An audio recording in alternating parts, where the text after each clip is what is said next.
Announce that Donald Novus, who has been with us for more than a year, leaves tonight for a personal appearance and a concert tour.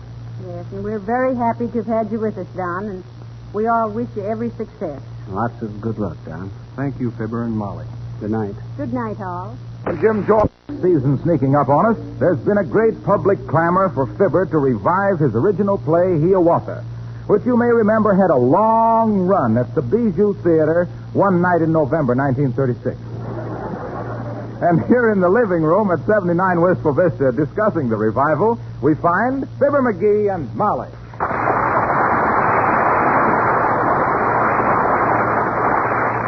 I told you, Molly, that someday they'd want to revive that play of mine. Heavenly days. I don't know how they could revive anything as dead as that. Oh, I don't know. I think it's a pretty catchy little play. Say, how do you think Mr. Boomer played the part of the Indian chief? Oh, he'll be okay if we have a big audience. Oh, temperamental, huh? Oh, no, but he says he can always play a buck with more confidence when he's got a full house. Well, I'm certainly glad Mr. Gildersleeve's going to be in the play. Ah, me too. He'll be great. Oh, yes. That guy ain't got any more nerves than a set of false teeth. Don't worry about Gildersleeve. He'll be... Oh, how do you do, Mrs. Uppington? Oh, how do you do, Mrs. McGee? And Mr. McGee? Hi, Uppy. I just thought I'd drop in and discuss this afternoon's rehearsal with you. It went splendidly, didn't it? Oh, I don't know, Uppy. Some of those characters And didn't... you are simply magnificent as a director, Mr. McGee. Oh, well. And now tell me, when did you first become interested in theatrical work? Oh, well, I'll tell you, Uppy. When I was only 7 years old, I went to a corn carnival in Peoria. They was advertising a peep show for 25 cents, and when I went in, all they had was a box of baby chickens. Right then and there, I realized there was dough to be made in the theatrical business. Well, sir, I started... Tell me, Mrs. McGee, at the rehearsal this afternoon, did you notice that perfectly absurd Indian costume Mrs. Gildersleeve was wearing? Oh, wasn't it awful, Mrs. Uppington? Oh, my. And then in 1909, I seen the dolly. And did you see Mrs. DePopulis spanking herself with a hairbrush because she'd read somewhere that the Indians tanned their own hides? Oh, now, did you ever hear anything so fantastic? Then in about 1914, I seen Raymond Hitchcock in Hitchy Too. You know, but the funniest thing to me was when one of the characters came in wearing an Indian headdress with ostrich feathers and moccasins with 4-inch French heels, and it turned out to be you. Wasn't that perfectly ridiculous? Nice, it looks so terrible. Oh, why, you mean me. Well, really, my dear, my costumer assured me And that from there, I went to Hollywood, where I got a job as a director for school kids at a busy intersection. Well, sir, I was... And did you see Mrs. Toots? Did you see her in that Indian princess costume with the bustle? Wasn't that a scream, Mrs. Uppington? Simply revolting, my dear. I spoke to her about it myself. I said, really, Mrs. Toots, I said, is that a bustle or has your papoose slipped?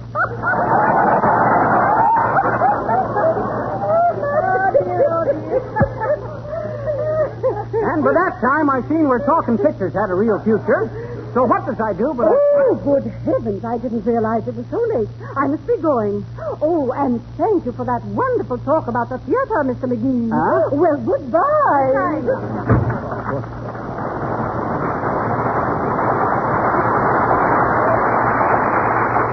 What did she mean to talk about the theater? I couldn't get a word in edgeway. Oh, well. The way you gals like to rip each other up the back, it's a wonder you ain't born with zippers on your spine. Thank goodness we got some good male characters in this play. Say, how will Mr. Gildersleeve do? Oh, I say, don't worry about him. He's wonderful. Why, he's the only guy in the whole bunch that I'm absolutely sure of. Oh. You see, he's in the big moment of the play. That's where I come in. Oh. Come in. Oh, hello, Mr. Gildersleeve. We were just talking about this. Yeah, I was just saying, Throcky, old man, that if everybody in this show was as dependable as you... McGee, Huh? I can't go through with it. What? Well, what do you mean, Gildersleeve? Well, frankly, McGee, I don't know. How do you feel when you have stage fright? Why, that's easy, Mr. Gildersleeve. With stage fright, you have hot and cold running water in your arteries, and your hands feel like they belong to somebody else, and you wish they did. Oh, that's me. But Gildersleeve, you don't mean to tell me you have stage fright? Why, I was depending on you. I'm sorry, McGee. My goodness. I don't know what's come over me. Well, I'm simply terrified. Oh, well, that's too bad, Mr. Gildersleeve. Oh, come, Truckee. You can do it all right. After all, I seen you make a speech at the annual Rotary Club's banquet and never even fiddle with a fork. Yes, McGee, but that's different. I've been making that same speech for 20 years. But this... No, I can't do it, McGee. Oh, come on, Gildersleeve. You only got one line. All you have to say is, here comes Hiawatha now. Yeah? Sure. That's all there is to it. Go ahead. Let's hear you do it. All right, I'll try, McGee. Here comes Hiawatha now. Oh, well, heavenly days now. What's the matter with that? Those pauses were very dramatic. Oh, no.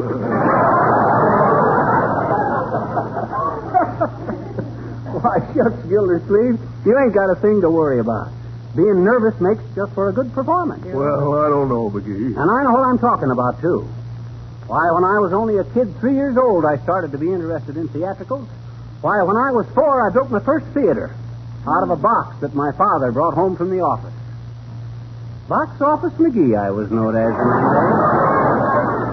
Box Office McGee, the boy Belasco of Broadway, buying, booking, bartering big batches of backdrop biters, busy as a bee, bringing a big boon in business to bare boxes and balconies, ballyhooing buffoons like Ben Blue, Ben Bernie, and Ben Hur, and bragged about as the Beau Brummel of the Barnstormers, from Boston's burlesque, bold and risque, to the brassy bands of the Bay of Biscay.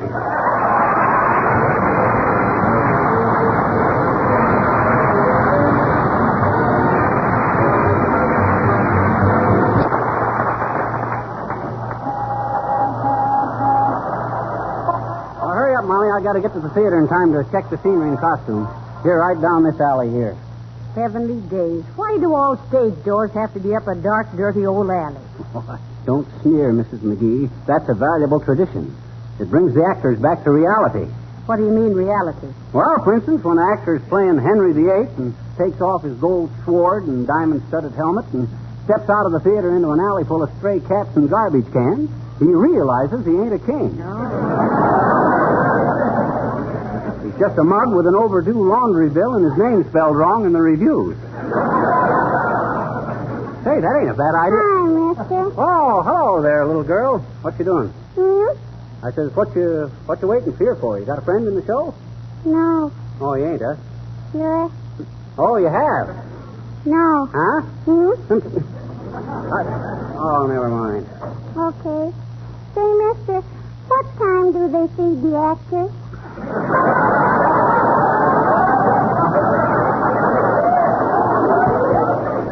Well, that's a tough one to answer, sis. A lot of actors have asked that same question.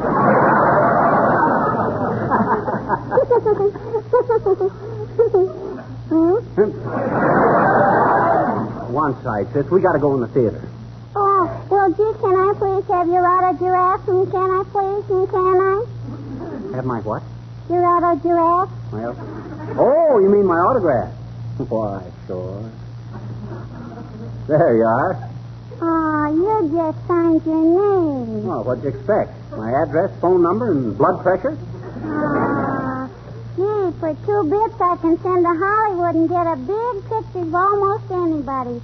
Signed, to my dear little pal and faithful member of the Hoosiers Fan Club with the affectionate regards of... Oh, you can, huh? Sure. Well, I guess you know your way around all right. Incidentally, you're kind of young to be a stage door Jenny, ain't you? No. Oh, yeah, sure. But that's okay.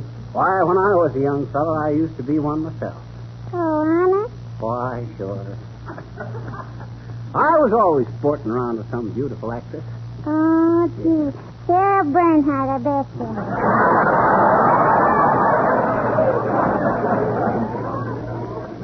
wouldn't go that far back, sis. You hear her talk, Molly? She don't even know what a stage door Johnny is. Oh, yes, I do. Oh, no, you don't. Oh, yes, I do. Oh, no, you don't. Oh, yes, I do. Oh, well, what is it then?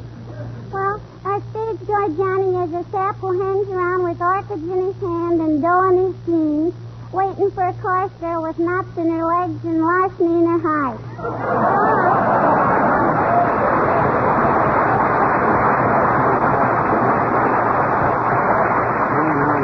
Well, come on, Molly. Let's go in. Sorry there, kids. You can't come in. Actors only. What do you mean, actors only? Oh, hello there, Johnny. Hello, daughter. Didn't recognize you.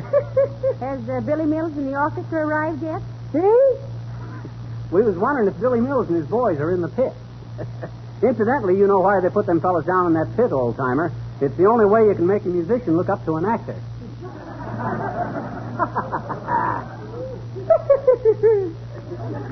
That's pretty good. That ain't the way I heard it. The way I heard it, one feller says to t'other feller, say, he says, I just read where there's more horses in this country than there ever was. Think you'll ever replace the automobile? No, says t'other feller, not entirely. Anyway, not until they can cover baseballs with the skin of a Buick. Say, you kids better get dressed. Okay. All right, folks, now. Now, has everybody got their parts? Are all the costumes okay? Say, Fibber. For goodness sake, Mr. Wilcox, not so loud. They'll hear you out front. Oh, I'm sorry. Well, I'm glad to see you got a good-looking Indian costume, Harlow. Thanks. Say, do you mind if I make a little curtain speech to kind of tie in with the show? Must be a very funny speech, but I'm afraid not, Harlow. If there's any speech-making to be done, I'll do it. Why, Mr. Wilcox? What did you want to tell them? And what do you mean tie in with the show? Well, I wanted to say something about another redskin bites the dust, and then something about dust bites another redskin because he didn't have sense enough to avoid dust and dirt in his wigwam by using Johnson's self-polishing glow coat. You know, the no-rubbing, no-bubbing floor polish that shines as it dries.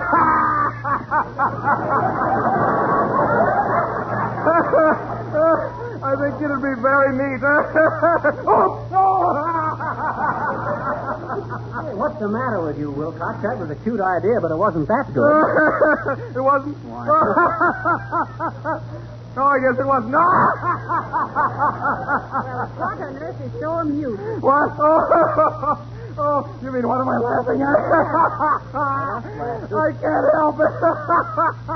The feathers in this darn headdress keep tickling the back of my neck. Hey, what do you say, Jackson?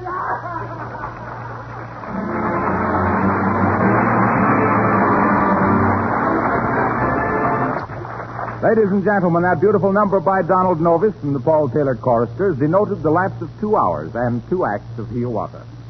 So we proceed with the third smashing act of this gripping drama.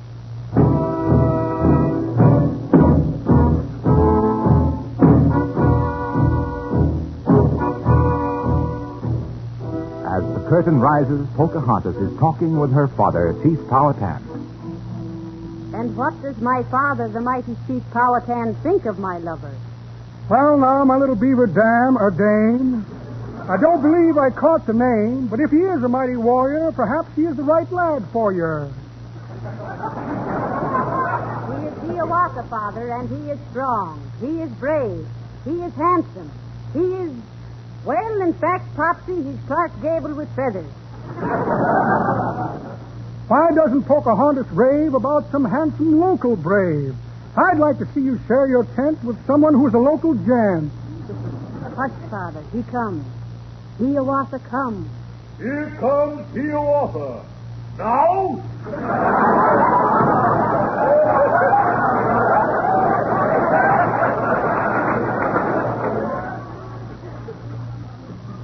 Hi, Pocahontas.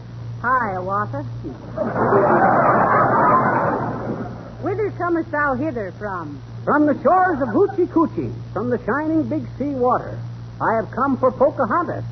Tell your dad I want his daughter. Welcome, welcome. Keep our toopee, or to our teepee. Hiawatha, mighty warrior. Listen, Pokey, tell your father not to sneer at Hiawatha. If he does not care for strangers, he is just a dog in manger. Say not so, my Hiawatha. He is but the chief, my father. He is old, and though he's flighty, he is Powhatan the mighty. Father, this is Hiawatha. Hiawatha's my boyfriend. Hello, my boy. I hear you're smarting. Smotin'. Smitten.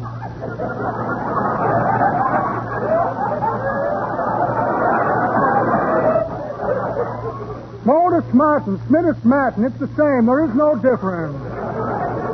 Welcome, welcome, Hiawatha. Stick around and meet your in-laws. Incidentally, where you from, kid? I have come from Jamestown thither. They are all in quite a dither. They are planning a Thanksgiving. They should be thankful. They are living.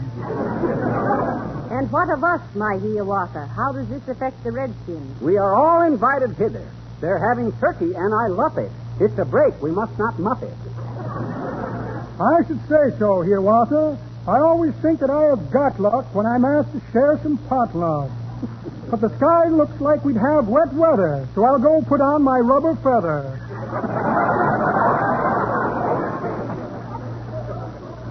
What's this mini-ha-ha rumor? Or has gossip pulled a bloomer? He's just an old friend of the family. Just a squaw that men forget. She gave me one ha-ha too many. Too many ha-has she was giving. Ah, then come, my Hiawatha. Let us walk into the forest. That's the thought, my Pocahontas. We will walk by spruce and birch trees, by the whispering pines and hemlock, By the gurgling streams and brooklets. Buy a can of Johnson's Glow Coat. By and large, it is the finest. Oh, you got me. Hiawatha never misses. Come on, Pokey, let's try some kisses. Ah, what is that? I hear a crashing.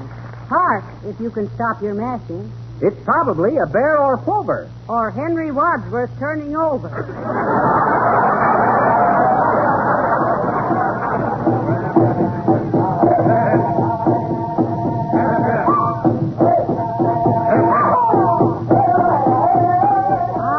Look, they come, my Hiawatha. It is Powhatan, my father. They are noisy. They are fearful. They give me an awful earful. Me too. Hiawatha hears them whooping. Listen to that boop-a-dooping. It is not their spears I fear. It is just their hoops, my dear. If I were you, I'd make for home. They plan to devastate your dome. You lose your hair and I lose you. I wouldn't blame you if you blew. Say not so, my sweetheart true. I'll stay and shoot a buck or two. Look, my boy, see, it's this way. My warriors seem to resent my daughter marrying outside the tribe. The tribe thinks we should beat your brains out. All right, boys, grab him. Oh, Father, make them stop that yelping. My lover's bald and not worth scalping. Never mind them, Pocahontas. It appears they just don't want us. If these boys are really sore, that's all there is. There ain't no more. Blindfold him. That's it. No. Now bring him over to this stump, and if he struggles, slug the chump. Father. Careful there. Be quiet, daughter. This guy gilded laughing water. What? Just got this wire, Racine, Wisconsin, where Minnie Ha-Ha works for Johnson. She says she had him in the halter, but he faded at the altar. All right, boys. All right, boys. Let me at him with this tomahawk. Now, where'll I put that tomahawk?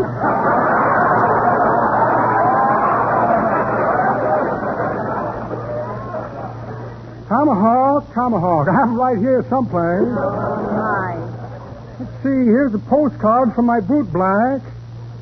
Says they sent his father back to the prison farm. Oh, well, nothing like making hay while the sun shines. Credit card on a Chinese flop house. Very luxurious joint, too. Orientals all over the floor. A check for short beer. Well, imagine that. No tomahawk. Guess I'll have to use this war club. Ready, boys? When I say 3, bash his brains out. Maybe we should have brought a smaller club. Oh, Hiawatha, darling, do not let them bump you off. Goodbye, Pocahontas. Tell the costumer I died with his moccasins on. Not so, my boy. We cannot do it. If we went on, we both would rue it. Hey, what you mean, Powhatan? History says you were saved. Huh? And who am I to make a mug out of history? Oh. You are saved. Hiawatha is saved, and we will live happily ever after. Well, where's the applause? Didn't they get the idea? Didn't who get the idea? The audience. Oh, them. They went home long ago. Low bows,